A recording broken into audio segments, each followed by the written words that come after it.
Let's introduce the new Director of Broadcasting and Media Relations for the Evansville IceMen. John Peterson is here with us on set, on location. I don't know what our set is, a table that we drug over against the wall so we can be close to the power outlet, so it's maybe not quite as fancy as Mike and those guys get when they go on location, but they're treating us right out here. So, John, welcome for starters. Thank you very much for having me. I'm glad to be out here. John and I, this is the first time we've all met each other. John and I have exchanged a couple emails to get this set up, and you've been sending out some press releases for when the IceMen have. I know there's a training camp, a free agent training camp, or was that last weekend? It was last weekend, our free agent camp. Additions and guys that they're signing as they get ready for the season, which is, less than a month away now, isn't it? October 17th, is that right? Officially a month from today. There you go. So, outside of when John showed up about 15 minutes ago, we've never actually spoken to one another outside of some email exchanges. So we'll kind of learn a little bit about John as you learn about John. And let's just start with some background, John. I know you're not a Hoosier native by the look of the license plate on your car. So what's your story, John Peterson? I was born and raised in Minnesota, so familiar with the cold winters my whole life. I took a little break from the winters and went to college at Arizona State University. Not a bad idea. That's a pretty big switch, yeah. The extreme cold to the extreme heat, and went back to Minnesota after graduation to get the broadcast career started, and really centered on hockey. I've done football and high school football, college football, and basketball, baseball, you name it. But hockey really was my passion and what I was told I was best at, and so I wanted to go that route. And obviously in Arizona, you don't have a whole lot of hockey to go off of other than the Phoenix Coyotes, or Arizona Coyotes now. So I went home to Minnesota, which was nice to be closer to family and get that career started, and I've been doing it ever since. So last 2 years I was in the North American Hockey League, broadcasting for the Austin Bruins, and they went to the national finals 2 years in a row, which was a lot of fun to be a part of.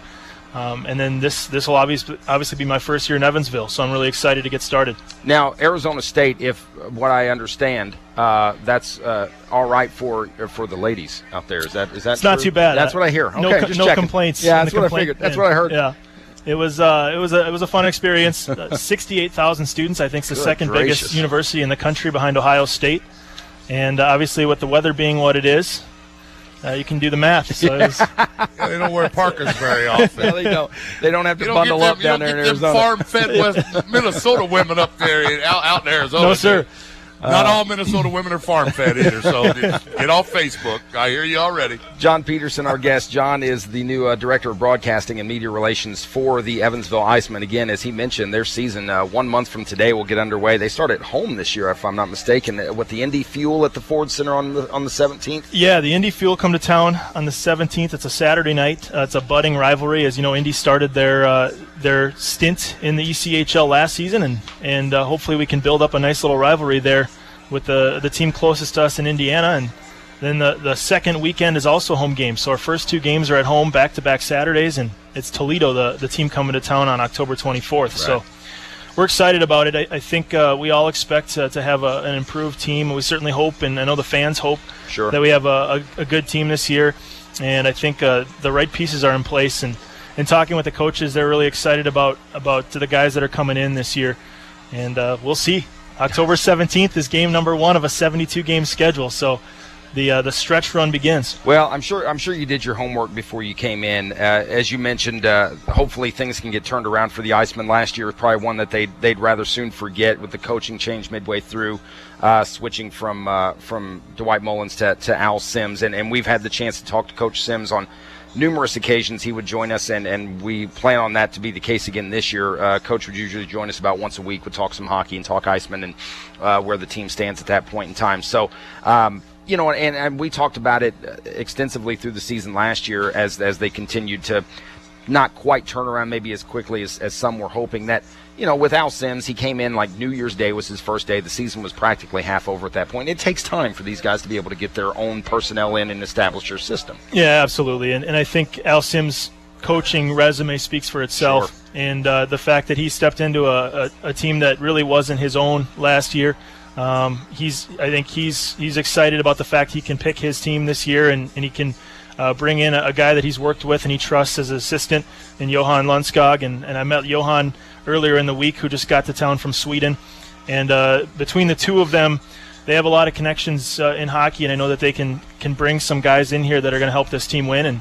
and they've already done that, as I've announced in a couple of press releases this week. 4 European players were signed last week. We have a guy coming back from last year's team that'll be a nice contributor, and then the IceMen made a trade for a player from Wichita. So they're hard at work putting the right pieces in place for training camp, which starts on September 30th. The players will report. And you had a chance to sit down and talk with Coach Sims, I take it, and kind of get a feel for Coach. Yeah, I got to meet him when I first visited Evansville. During the interview process, I actually got to go over to the arena and meet Coach Sims right away, and I was very pleased to talk with Coach about hockey of all kinds and hear a little bit more about his career. And as you know, he's got an established playing and coaching career, so that was cool for me. And I really was impressed with talking to Coach Sims and what he plans to do this year, and I'm looking forward to making those long bus trips with the team. I've done it in the past at the junior level, so now it's time to make those bus trips with the pro team. Yeah, he's an intimidating dude, man. He can be. He's a good guy. Don't get me wrong. He's Absolutely. a great guy, but he when he wants something, you just get the feeling he's going to get it. You know what I mean? And the organization. Now, as you say, you've done junior hockey, you've done at a pro level, semi-pro level, things like that.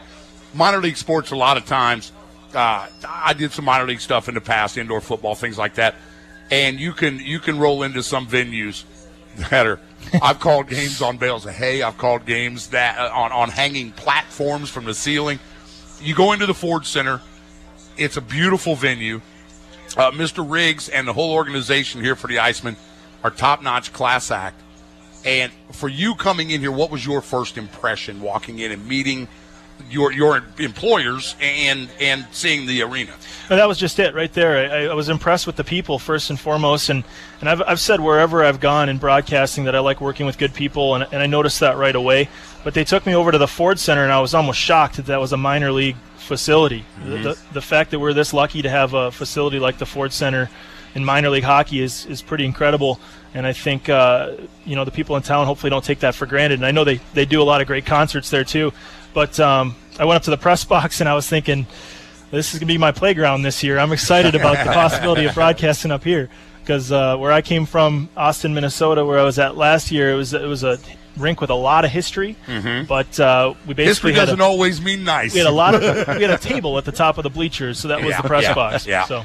Yeah, it sounds like some of the high school gyms in this area. But well, what you'll find here, and how long have you been in town? When did you officially hire on? September 1st was my first day. Okay, so just a few weeks. Okay. Yep.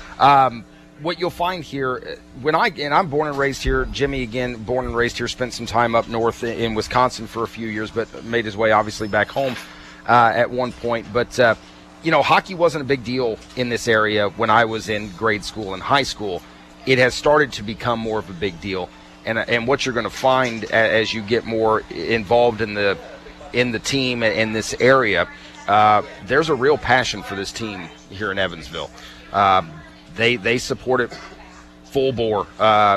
You'll see as you drive around town the signs outside of stores, and anybody that's got some kind of where they can put their daily specials or whatever, it'll change to Go IceMen before the beginning of the year. So there's a lot of support for this team in the area, which will make your job a little easier, I think. I'm looking forward to meeting a lot of those fans too. I've heard good things, and I've heard that there's a strong fan base that is a loyal fan base, and a lot of diehards in the bunch. And then there are a lot of people that really like to go out to the games because of some of the events that we put on and some of the promo nights that we have, which really makes it a fun experience for those people that maybe haven't been to a hockey game or don't go to very many games, to have some good entertainment throughout the winter when sometimes you're searching for fun things to do. So you kind of get a good mix between the two, and I'm looking forward to meeting a lot of people in town. And so far, so good. I've really enjoyed myself in the first 3 weeks of being here, so I'm looking forward to getting the season rolling where it'll be nonstop.